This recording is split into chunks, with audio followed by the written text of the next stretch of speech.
Lo pernah nggak sih ngeliat daftar tugas lo, panjangnya udah kayak skripsi, tapi lo malah buka HP, scroll, buka kulkas, balik lagi ke kasur, terus bilang ke diri sendiri, nanti aja lah, sebentar lagi, sekarang belum mood.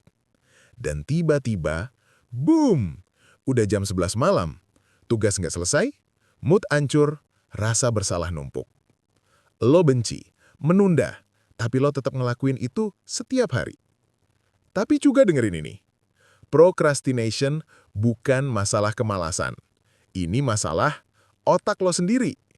Dan ada cara ilmiah buat mematikan tombol menunda itu selamanya. Kenapa otak lo suka menunda? Pertama-tama, kita harus bongkar dulu monster yang selama ini ngacauin hidup lo. Nama monsternya amigdala.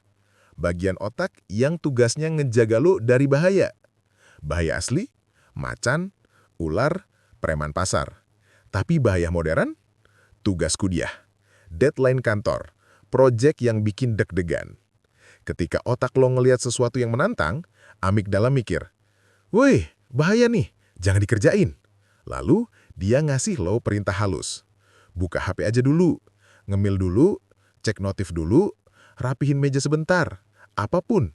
Asal lo nggak ngerjain hal yang sebenarnya harus lo kerjain. Procrastination itu bukan karakter lo. Itu mekanisme pertahanan otak lo. Dan selama lo nggak ngerti cara ngalahin amigdala, lo bakal terjebak selamanya. Ilmu kotor, kenapa nunda itu enak? Ini fakta pahit. Otak lo cinta dopamin cepat. Cepat sama dengan gampang, sama dengan instan, sama dengan no effort, sama dengan langsung senang. Mulai tugas, sulit, tidak pasti, tidak instan, tidak enak. Buka TikTok 30 detik, boom, dopamin. Nonton satu episode, boom, dopamin. Buka chat gebetan yang nggak balas-balas, boom, anxiety, tapi otak lu tetap nagih. Semua yang gampang memberi otak perasaan aman. Semua yang berat bikin otak bilang, nanti aja. Tapi di sini rahasia ilmiahnya. Otak nggak bisa bedain rasa takut sama rasa malas. Dia cuma tahu, gua nggak mau ngerjain itu. Sampai lo yang ambil alih. Formula ilmiah menghapus procrastination. Oke, gua bakal kasih lo metode paling simple, paling ngawur, tapi paling terbukti secara ilmiah. Namanya The 3-2-1 Method. 3 detik untuk stop, 2 detik untuk tarik napas, 1 detik untuk mulai. Kedengaran receh? Iya, tapi mulai itu musuh utama menunda. Tugas otak lo cuma satu, paksakan 1 detik pertamanya. Karena kalau lo bisa ngelewatin detik pertama, otak lo berubah mode. The 20-second rule. Ini trik ilmiah kedua, disebut the 20-second rule. Apapun yang mau lo kerjain, bikin aktivitas itu 20 detik lebih gampang. Mau belajar? Laptop lo udah dibuka, buku udah disiapin, meja udah bersih. Mau olahraga? Sepatu taruh di depan pintu. Mau kerja? Aplikasi kerja lo langsung kebuka begitu laptop nyala. Semua aktivitas yang susah jadi lebih gampang. Dan semua distraksi yang gampang bikin lebih susah. Lo mau berhenti nunda? Bikin hal yang benar jadi mudah. Bikin hal yang salah jadi susah. The 10-minute trap. Ini teknik yang gua jamin bakal nyantol banget. Kalau lo ngerasa malas mulai, bilang ke diri lo, gua cuma kerjain ini selama 10 menit. Kenapa 10 menit? Karena otak kita cuma takut mulai, bukan takut meneruskan. Begitu 10 menit lewat, 90% orang bakal lanjut tanpa sadar. Otak lo udah keburu masuk mode flow. 10 menit bukan buat selesai. 10 menit buat ngebohongin amigdala. Gak usah cari motivasi. Lo mau tahu hal paling brutal yang harus lo terima? Lo nggak butuh motivasi buat berhenti menunda. Lo butuh sistem.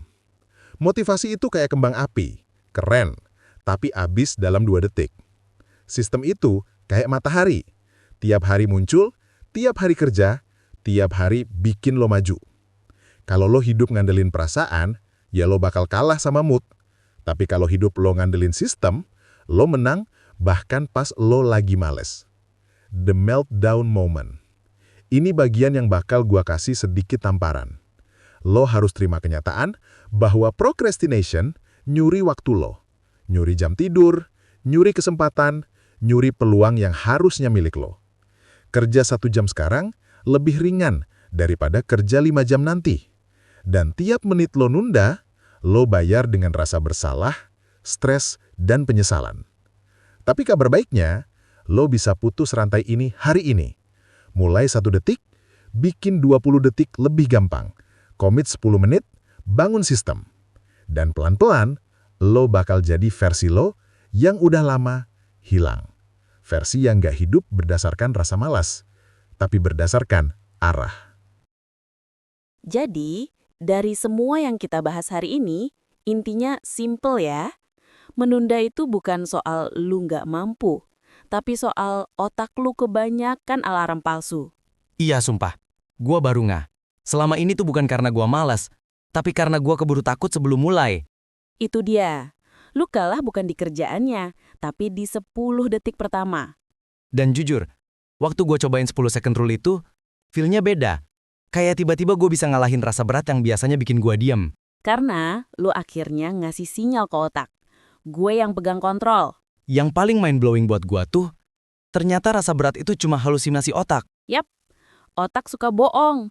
Dia ngira semua hal itu berat. Padahal 2 menit pertama aja kalau lu jalanin, otak berubah pikiran. Makanya Kaizen, micro habits, micro action, itu semua tuh relevan banget.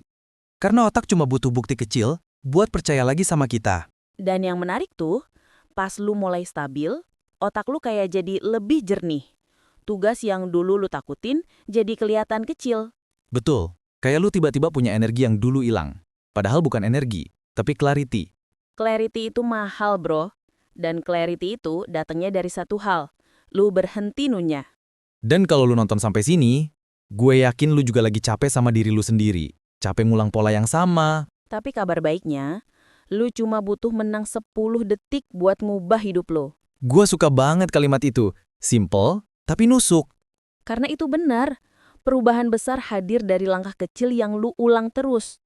Jadi, apa next step-nya nih? Next step, mulai malam ini.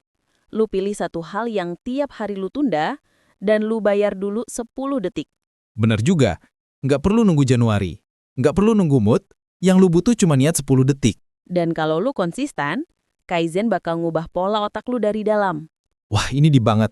Gua rasa video selanjutnya bakal makin mind-blowing. Betul, karena video berikutnya bakal bahas cara bikin otak lu suka kerja baik-baik, tanpa maksa, tanpa sakit kepala. Udah, itu pasti rame sih. Kalau gitu, sampai ketemu di episode berikutnya. Dan ingat, bukan hidup lu yang berat, otak lu aja yang belum kebiasa benar. Oh ya, jangan lupa subscribe channel ini ya, biar diri kamu bisa berkembang karena kita akan menyajikan informasi yang bisa mengubah diri kamu.